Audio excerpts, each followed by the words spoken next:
guys, this is RK Gupta. Today I bring electrostatics for you. आज इस video में हम लोग इलेक्ट्रोस्टैटिक्स के इंट्रोडक्शन, हिस्ट्री और एप्लीकेशन के बारे में क्या करेंगे, स्टडी करेंगे। तो सबसे पहले जो बेसिक इलेक्ट्रोस्टैटिक्स में है कि किन मैटर्स या किस ऑब्जेक्ट का हम यूज करेंगे, उसको एक बाई एक एक करके हम उनसे क्या होते हैं, फेमिलियर हो जाते हैं, ताकि आसानी से हम उनको क्या कर सके, आइडेंटिफाई कर सकें। तो पहला हमारे पास क्या आता है, एम्बर रॉड। ये क्या है, एम्बर की रॉड है। एम्बर क्या होता है, रेजिनस ऑब्जेक्ट होता है। तो दीज आर एम्बर्स रॉड। ये क्या है, एम्बर की रॉड है। तो इजी वे से हम आइडेंटिफाई करें, बार बार हमारे उसमें आएगा कि एम्बर, तो हमको पता होना चाहिए कि इस प्रकार यह क्या होती है, एम्बर की रॉड होती है। सेकंड वन हम देखें कि दीज आर ग्लास रॉड्स। ये क्या है, ग्लास रॉड्स हैं। इनका हम आगे क्या करने जा रहे हैं, यूज करने जा रहे हैं। तो ये क्या होती है, हमारी ग्लास रॉड होती है। ग्लास रॉड के बाद हम देखेंगे थर्ड वन हमारे पास क्या यूज होगा, एबोनाइट रॉड। ये क्या है, हमारी एबोनाइट रॉड है। इन एबोनाइट रॉड का भी क्या किया जाएगा, यूज किया जाएगा। तो हम फेमिलियर हो जाए कि एबोनाइट रॉड किस प्रकार होती है। फिर इसके बाद हमको चाहिए क्या है, दिस इज वूलन क्लॉथ। यह क्या होता है, हमारा वूलन क्लॉथ होता है। इसका भी हम क्या करेंगे, यूज करेंगे। वूलन क्लॉथ के बाद हम देखें, दिस इज सिल्क क्लॉथ। यह क्या है, सिल्क क्लॉथ है। सिल्क क्लॉथ का भी हम क्या करने जा रहे हैं, यूज करने जा रहे हैं। नेक्स्ट वन आएगा हमारे पास, ये दिस इज द फर। बिल्ली की खाल है, यह क्या होता है, फर है। और फर का भी हम इलेक्ट्रोस्टैटिक्स में क्या करते हैं, यूज करते हैं। तो पहला एक इंपॉर्टेंट क्वेश्चन आएगा कि what is the electricity. Actually में इलेक्ट्रिसिटी है क्या, तो इसको हम डिफाइन कर सकते हैं, the energy due to which matter gets property of attracting the things is known as electricity. Means electricity एक इस प्रकार की एनर्जी होती है जो स्मॉल ऑब्जेक्ट को अपनी ओर क्या करती है, अट्रैक्ट करने की क्या आती है, जिसमें प्रॉपर्टी आती है। तो जो इलेक्ट्रिसिटी होगी वह क्या होगी, टू टाइप्स की होगी। इलेक्ट्रिसिटी हमारे कितने टाइप्स की होगी, टू टाइप्स की इलेक्ट्रिसिटी होगी। एक हमारा क्या होगा, स्टैटिक इलेक्ट्रिसिटी होगा, और दूसरा करंट इलेक्ट्रिसिटी होगा। तो जो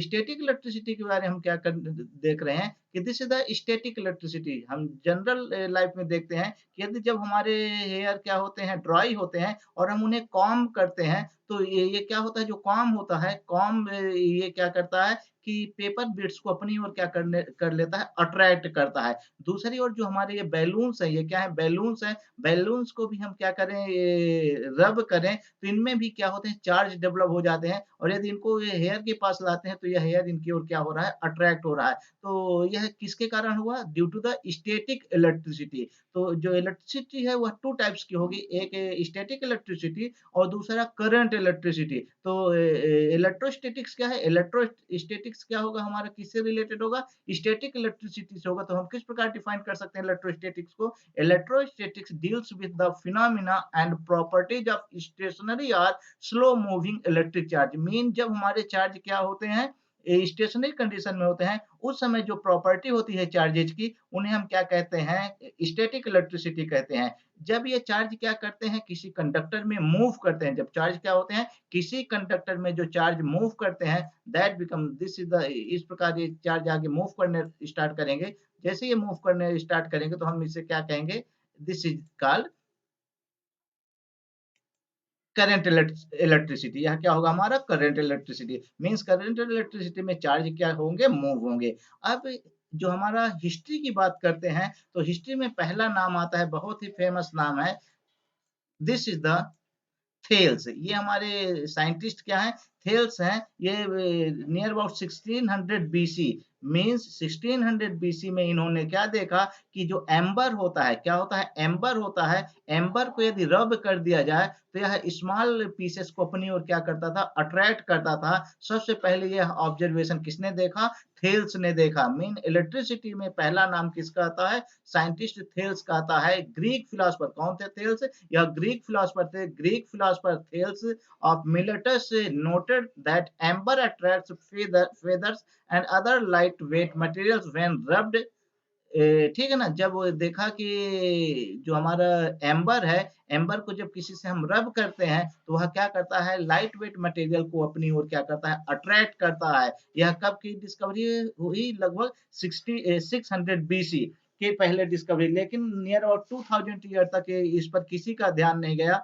बाद में अगले साइंटिस्ट आते हैं हमारे पास, ये है विलियम गिलबर्ट। विलियम गिलबर्ट ने एम्बर क्या है थेल्स के वर्क को आगे बढ़ाया और उन्होंने कहा कि सिर्फ एम्बर में यह प्रॉपर्टी नहीं होती, यह उन्होंने कहा कि एम्बर के अलावा कई ऐसे सब्सटेंस होते हैं नेचर में, वह चाहे ग्लास हो, चाहे वह रबर हो, यदि इन सब्सटेंस को हम क्या करते हैं, रब करते हैं, तो इनमें भी अट्रैक्शन की प्रॉपर्टी आती है। तो ये विलियम गिलबर्ट ने क्या देखा कि एम्बर है, एम्बर जैसे दूसरे सब्सटेंस होते हैं, वह चाहे ग्लास हो, एबोनाइट हो, सल्फर हो, इनमें भी यह प्रॉपर्टी आती है कि जब इनको किसी सिल्क से, फर्श या वूल क्लॉथ से रब किया जाए, तो यह स्मॉल पार्टिकल्स को, स्मॉल ऑब्जेक्ट को अपनी ओर क्या करते हैं, अट्रैक्ट करते हैं। तो ये जो हमारा थेल्स का वर्क था, थेल्स के वर्क को किसने आगे बढ़ाया? विलियम गिलबर्ट ने आगे बढ़ाया। इसके बाद जो चार्ज डेवलप होते हैं, उन चार्ज का चार्ज डेवलप होते हैं, उन चार्ज को आगे नाम आता है, हमारे पास आते हैं ये फ्रांकोइस आते हैं,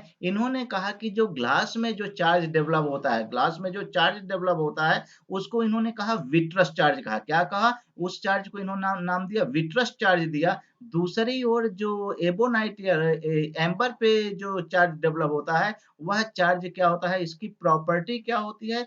ग्लास में जो चार्ज डेवलप होता है, उसके जस्ट अपोजिट होती है एबोनाइट या एम्बर पे, इसे इन्होंने रेजिनस चार्ज कहा। मीन्स एक अगले साइंटिस्ट आए जो ग्लास में चार्ज डेवलप हुआ, उस प्रकार के चार्ज को, मीन्स ग्लास में जो चार्ज डेवलप हो रहे थे, इस प्रकार के चार्जेस क्या होते हैं? यह विट्रस चार्ज कहलाए। और आगे के जो चार्ज हैं दूसरे जो एबोनाइट पे चार्ज डेवलप हुए, उन्हें क्या कहा गया? उन्हें कहा गया रेजिनस चार्ज। अब यहाँ पर एम्बर का ये जो सर थॉमस ब्राउन थे, सर थॉमस ब्राउन ने जो यह टर्म आया इलेक्ट्रिसिटी, जो टर्म आया इलेक्ट्रिसिटी टर्म आया, वो कहाँ से आता है? एम्बर से आता है। यह इलेक्ट्रिसिटी टर्म किसने दिया था? सर थॉमस ब्राउन ने दिया था। इन्होंने कहा कि जो एम्बर होता है, एम्बर को ग्रीक में इलेक्ट्रम कहा जाता है। एम्बर को ग्रीक में क्या कहा जाता है? इलेक्ट्रम कहा जाता है। और इसी इलेक्ट्रम से क्या क्या टर्म आया? इलेक्ट्रिसिटी आया। मीन जब किसी ऑब्जेक्ट को रब किया जाता है, तो वह इलेक्ट्रिफाइड होता है। अभी तक ये जो चार्जेस थे, या तो विट्रस चार्ज होंगे या क्या होंगे? रेजिनस चार्ज होंगे। अब यह जो 2 टाइप्स के चार्ज थे, अगले साइंटिस्ट आते हैं बेंजामिन फ्रैंकलिन। जो बेंजामिन फ्रैंकलिन थे, उन्होंने कहा कि जो विट्रस चार्ज है, that is called positive charge. उन्होंने विट्रस चार्ज को क्या नाम दिया? ये जो विट्रस चार्ज थे, इस चार्ज को इन्होंने कहा यहाँ पॉजिटिव चार्ज, इसका नाम इन्होंने कहा पॉजिटिव चार्ज। मीन यदि हम क्या करते हैं, ग्लास रॉड को, किस रॉड को?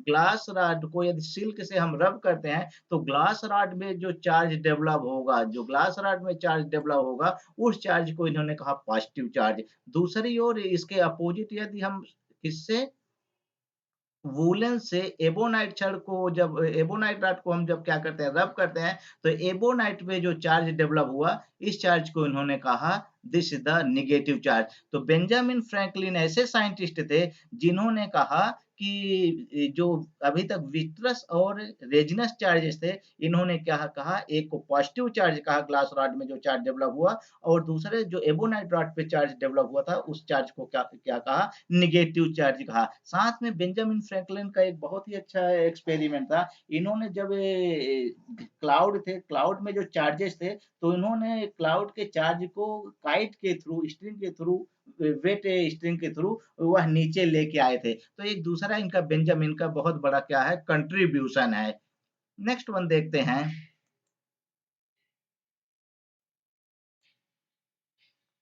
अब जो हमारे चार्ज हुए, किसी ऑब्जेक्ट में क्या चार्ज, कैसे, कौन से चार्ज हैं, इसको आइडेंटिफाई या डिटेक्ट करने के लिए गोल्ड लीफ इलेक्ट्रोस्कोप का यूज किया जाता है। This is the gold leaf electrostatic, gold leaf electroscope है। गोल्ड लीफ इलेक्ट्रोस्कोप का मेन यूज क्या है कि किसी भी ऑब्जेक्ट में, किसी भी ऑब्जेक्ट में क्या हो सकता है, यह जो ऑब्जेक्ट है, इस ऑब्जेक्ट पे या तो पॉजिटिव चार्ज हो सकता है, this is the positive charge, या दूसरा जो ऑब्जेक्ट होगा, इस पर क्या हो सकता है, this is the second object, और यह ऑब्जेक्ट पे कौन सा चार्ज है? नेगेटिव चार्ज है। तो किसी ऑब्जेक्ट में पॉजिटिव चार्ज है, नेगेटिव चार्ज है, इसकी क्या क्वांटिटी है, इसको आइडेंटिफाई करने के लिए किसकी जरूरत पड़ती है? गोल्ड लीफ इलेक्ट्रोस्कोप का। तो गोल्ड लीफ इलेक्ट्रोस्कोप में क्या होता है, यहाँ गोल्ड की एक लीफ होती है, this is the gold leaf, और यहाँ पर हमारे टिन के, ये मेटल के क्या होते हैं? मेटल फाइल होते हैं। और यहाँ पर यदि किसी पॉजिटिव, और ये दिस द कंडक्टर रॉड, यहाँ क्या होती है कंडक्टर रॉड होती है कि जब किसी पॉजिटिव चार्ज को हम यहाँ पर टच कराते हैं तो ये जो पॉजिटिव चार्ज होता है इस कंडक्टर रॉड के थ्रू कहाँ जाते हैं, यहाँ पर पहुंचते हैं, और जैसे ही यहाँ पर पहुंचते हैं तो ये दिस द पॉजिटिव, इस पे भी पॉजिटिव आ जाता है, और this one is the positive, इस पे सेकंड वाले में भी क्या आता है पॉजिटिव आ जाता है। यहाँ पर एक इंडक्शन की फिनोमिना होती है, और ये पास वाले इनमें क्या होते हैं, ये जो टिन वाले हैं इनमें निगेटिव चार्ज क्या होते हैं इंड्यूस्ड हो जाते हैं। तो इस प्रकार यह जो गोल्ड लीफ है यह क्या होती है एक्सपैंड हो जाती है, और जब यह एक्सपैंड हो जाती है तो ये पता चलता है कि यह क्या है, जो ऑब्जेक्ट है यह कैसा ऑब्जेक्ट है, चार्ज्ड ऑब्जेक्ट है। तो कोई भी ऑब्जेक्ट चार्ज्ड है कि नहीं है, या उस पे कौन सा चार्ज है, पॉजिटिव चार्ज है या निगेटिव चार्ज है, इसको आइडेंटिफाई करने के लिए गोल्ड लीफ इलेक्ट्रोस्कोप का यूज किया जाता है। This is the gold leaf electroscope. Next one हम देखते हैं, अब हम डेली लाइफ में देखते हैं, जब रेनी सीजन में देखते हैं कि पूरी की पूरी हमारी जो क्लाउड क्या होती है लाइटनिंग होती है, और इस समय आप देखेंगे कि ढेर सारी क्या होती है, कभी कभी क्या होती है स्पार्क आपको स्काई में दिखाई दे रहे हैं। तो ये जो स्पार्क होते हैं, spark of static electricity can measure thousands of volt but has very little current and only last for a short period of time. इस प्रकार हम देखते हैं कि बहुत कम समय के लिए बहुत तेजी के साथ गर्जने की आवाज आती है बादलों से, और उसपे हाई वोल्टेज की करंट क्या होती है डेवलप होती है। तो यह होता क्या है कि जो हमारे जैसे जैसे हम ऊपर की ओर चलते हैं तो यहाँ पर क्या होता है, जो आइस क्यूब्स होते हैं, छोटे छोटे पार्टिकल्स होते हैं, किसके वाटर के आइस में कन्वर्ट रहते हैं, और उनमें फ्रिक्शन होता है, और जब फ्रिक्शन होता है तो उसमें या तो पॉजिटिव चार्ज डेवलप हो जाता है या निगेटिव चार्ज डेवलप हो जाता है, और यह जो चार्ज होते हैं इन पे जो वोल्टेज होता है वेरी हाई होता है, लेकिन वोल्टेज तो हाई होता है, लेकिन जो करंट होती है क्या होती है स्मॉल होती है। तो ये हम डेली लाइफ में इनका क्या कर सकते हैं, डेली लाइफ में हम इसका देखते हैं कि ये काफी हार्मफुल है, काफी क्या है हार्मफुल है। अब हम स्टैटिक इलेक्ट्रिसिटी का जो सबसे ज्यादा यूज है वह हम देखते हैं कि कहाँ हम इसका यूज करते हैं। इलेक्ट्रोस्टैटिक्स का जो सबसे ज्यादा यूज है, जैसे हमारा एरोप्लेन टेक ऑफ करता है या लैंडिंग करता है, टेक ऑफ करता है या लैंडिंग करता है, तो जो एरोप्लेन के ये क्या होते हैं व्हील होते हैं, ये किसके बनाए जाते हैं, यह रबर के होते हैं, और इनको थोड़ा सा कंडक्टिंग बनाया जाता है। कंडक्टिंग क्यों बनाया जाता है उसके पीछे का रीजन ये है कि जैसे ही इनमें फ्रिक्शन होगा, जैसे मूव करेंगे टायर तो इनमें फ्रिक्शन होगा, और फ्रिक्शन के कारण इस पे चार्ज डेवलप होंगे। तो यदि ये कंडक्टिंग है तो यह जो चार्ज है वह अर्थ में ट्रांसफर हो जाते हैं, और कोई स्पार्किंग नहीं होती। इस प्रकार ये हमारा क्या रहता है, सेफ रहता है। दूसरी ओर इसी प्रकार एक दूसरा एग्जांपल हम देखते हैं, आप देखेंगे कि जब कोई जो ट्रक होता है यदि वह एक्सप्लोजिव लेके चलता है, क्या लेके चल रहा है अपने साथ, एक्सप्लोजिव लेके चल रहा है, तो उसके साथ यहाँ एक चैन अटैच की जाती है। This is the iron chain, iron या कंडक्टिंग कोई चैन होती है जो ग्राउंड को क्या करती है टच करती है। होता क्या है, जब ये फ्रिक्शन के कारण, ये फ्रिक्शन के कारण क्या डेवलप होगा, चार्ज डेवलप होगा, तो यह चार्ज इस आयरन चैन के थ्रू कहाँ चला जाता है, ग्राउंड में चला जाता है, इसे अर्थिंग होती है, और इस प्रकार इस पे कोई चार्ज नहीं लेता। लेकिन यदि यहाँ पर इसको हटा दिया जाए तो चार्ज क्या हो सकता है, इक्यूमुलेट हो सकता है, और स्पार्किंग होकर के इसमें क्या हो सकता है, ब्लास्ट हो सकता है। तो ये बहुत अच्छा इलेक्ट्रोस्टैटिक्स का बहुत अच्छा यूज है कि जब किसी ट्रक में एक्सप्लोजिव ले जाया जाता है तो उसके साथ क्या अटैच की जाती है, यह चैन अटैच की जाती है। तो this is the very use of electrostatics. Next one और देखते हैं, इसके अलावा इनके क्या एप्लीकेशन है। अब इलेक्ट्रोस्टैटिक्स के क्या क्या एप्लीकेशन है, तो है 1D ग्राफ जनरेटर बनाने में, इसको जीरोग्राफी में मीन्स जेरोक्स कॉपी में, लेजर प्रिंटर में, ink jet printer and electrostatic painting में, स्मोक प्रेसिपिटेटर्स में, और इलेक्ट्रोस्टैटिक एयर क्लीनिंग में, इनमें इनका क्या किया जाता है, यूज किया जाता है। This is the 1D graph generator. ये क्या होता है, 1D ग्राफ जनरेटर होता है।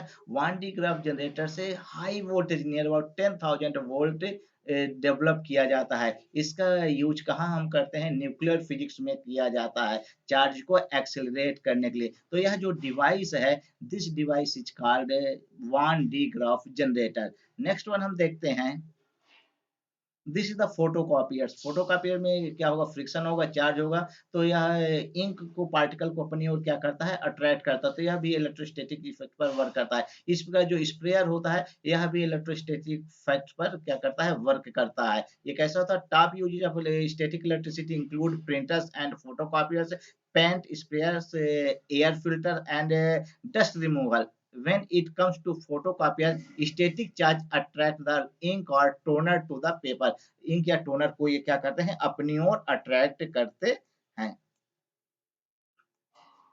दूसरा हम देखते हैं हमारे घरों में क्या लगा रहता है, लाइटनिंग कंडक्टर लगे रहते हैं, जिसे हम हिंदी में क्या कहते हैं, तड़ित चालक कहते हैं। क्या होता है, तड़ित चालक कहते हैं। यहाँ ये लाइटनिंग कंडक्टर में ये है, यहाँ नीचे इसको कंडक्टिंग वायर के थ्रू यहाँ इसको ग्राउंड में कर दिया जाता है। अब यहाँ पर हमारे पास जो क्लाउड होते हैं, क्लाउड में भी पॉजिटिव और नेगेटिव, यहाँ कंसिडर करते हैं कि जिसमें नेगेटिव चार्ज है, तो इंडक्शन के थ्रू यहाँ कौन सा चार्ज डेवलप होगा, पॉजिटिव चार्ज डेवलप होगा, और पॉजिटिव नेगेटिव क्या कर देंगे, एक दूसरे कैंसिल कर देंगे, और ये पॉजिटिव चार्ज कहाँ चला जाएगा, ग्राउंड में चला जाएगा। तो जो इस प्रकार हैवी बिल्डिंग्स होती हैं, ये जो हैवी बिल्डिंग्स होती हैं, हैवी बिल्डिंग्स को, हाई बिल्डिंग्स को, या ये आप देखेंगे जो वाटर टैंक होते हैं, इनको सेफ्टी करने के लिए इनके साथ क्या अटैच किया जाता है, लाइटनिंग कंडक्टर क्या किया जाते हैं, यूज किए जाते हैं।